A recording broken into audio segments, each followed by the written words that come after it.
струн проводам, ток по рукам, телефон на все голоса говорит пока. Пора. И пальто на гвозде, шаг в рукаве и перчатки в карманах. Шепчу: подожди до утра, до утра. Но странный стук зовет в дорогу.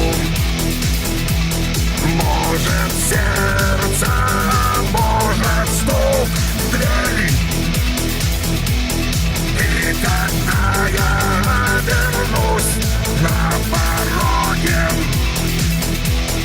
я скажу одно лишь слово: «Эй!»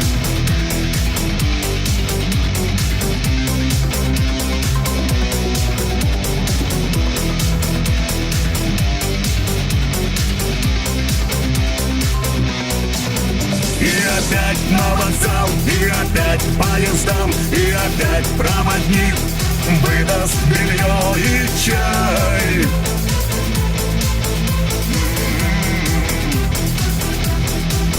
И опять не уснуть, и опять сквозь грохот колес мне послышится слово: прощай. Но странный стук зовет в дорогу. Может, все